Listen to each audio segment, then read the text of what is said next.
13. Envy. I take no pleasure in citing the following fact. It comes from the work of a man born in 1845 and familiar with the early days of American California. Quote, "The Digger Indians in the Sacramento Valley were a very filthy lot. They would eat anything, even spoiled meat.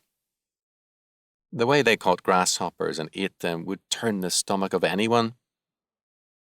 When the grasshoppers were plentiful, they would dig a hole about 6 feet deep, and then they would all get a brush and form a large circle and drive the hoppers towards the hole, and when they were all in, one of the Indians would jump in with his bare feet and go stomping, and it would be a mush mess. The Indians would then eat them raw, and they would sack them up and take them to camp for winter use, mixing them with acorn flour, which was made by pounding acorns in a stone mortar. The soup was boiled in watertight baskets by putting hot rocks in the baskets, and it is surprising how soon they would have the water boiling." End quote. Similar accounts could be made of other tribes and, in fact, of the pre-Christian inhabitants of Europe and other continents. Such accounts are not popular with most people. Having said this, I must add that I always felt that the Indians I knew had a very high order of intelligence. Some had no curiosity about anything outside their routine life, but others had a great deal of interest in ideas and in life among other peoples. Since I went to the Indian reservation with 3 to 4 years missionary experience as a youth worker in San Francisco's Chinatown, there were many Indians who were interested in things relating to the Chinese. When the Transcontinental Railroad was built, some Chinese, quote, coolies, end quote, fled the work gangs and joined the Indians. The Indians told me this, but only one admitted to Chinese ancestry. White ancestry was readily acknowledged. To survive in a wilderness with the Indians' limited weapons and tools was very difficult. Starvation was a common problem. As a result, the Indians ate whatever they could get. Some tribes practiced cannibalism. All the same, they were very intelligent people, except where inbreeding exacted its toll. In a sense, Darwinism had its social implication among Indians. The fittest survived, and weaklings died. Why, then, were they on such a low level culturally?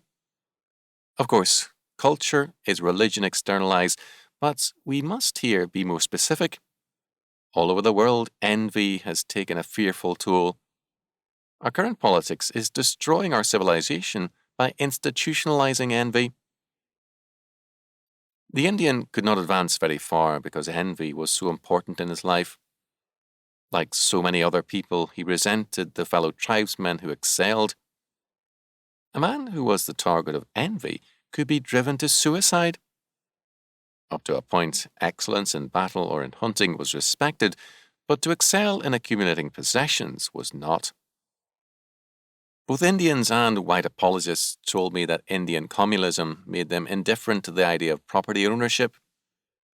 If an Indian made this claim, another Indian said it was because he was a thief. There was indeed disrespect for private property because of envy and resentment of the superiority of others. Among a number of tribes in the Intermountain area and the Southwest, there were Mexican men who had settled among the Indians, often for love of an Indian girl. These men usually rose very quickly, excelling as sheepmen, cattlemen, shopkeepers, or farmers. Indians saw a kinship between themselves and Mexicans and resented the Mexican as someone who should be a part of the tribe and yet insisted on being materially better. The Christian Indians were resented because they clearly excelled. First of all, they had, in effect, become white men by becoming Christian. Indians tended to see religion as a racial fact, and they viewed conversion as defection from the tribe. Second, the life of the Christian Indian changed dramatically in every sphere, in morality, economics, and more. It is a common belief that race determines character, so that men are judged as whites, blacks, Indians, or Asians. The early church, made up of Jews, Greeks, Romans, and others, called itself the third race. As against the old divisions, that is, Jew and Gentile, Greek and barbarian, Roman and non-Roman, Christians saw themselves as the third race inclusive of all converts. They saw themselves as a race because they were Christ's new humanity, replacing the old humanity born of Adam. There is no mistaking the difference Christ has made among Indians. The Christian Indians left one way of life for another. Third, however much the Indian convert loved his tribe and heritage, he was closer to Christ and the Church in his allegiance than to the tribe. In some respects, the Christian Indian more appreciated the good in his tribal past and was more aware of its history. The non-Christians were past-oriented, whereas conversion plus a knowledge of the Bible gave the Christian Indian a richer past orientation, namely an historical perspective. He saw history as having a beginning and an end, but no such progression existed for the non-Christian. Even the few who had some college education could not attain a vision beyond a belief in victimhood, the value of native artifacts, or some other similarly limited view. Fourth, the perspective of the Christian Indian has encouraged, since the colonial era, a steady number of Indians to leave their tribes, now self-consciously alien to them, and to merge with the white population. Most Americans with a long history on the continent have some Indian blood, a process that is continuing. Most American Indians have voluntarily disappeared into the white population. Those left on a reservation reject the competitive life off the reservation, although some remain out of love for their place and people. Fifth, racial commingling has accentuated the evil of envy. An, quote, Indian, end quote, whose Indian blood is very limited, demands all kinds of reparations for the ostensible wrongs done to his ancestors by the white man. Since a large number of today's Americans are, like me, of immigrant stock, my parents arriving in late 1915 and had no part in any of the real or imagined evils done to the Indians generations ago.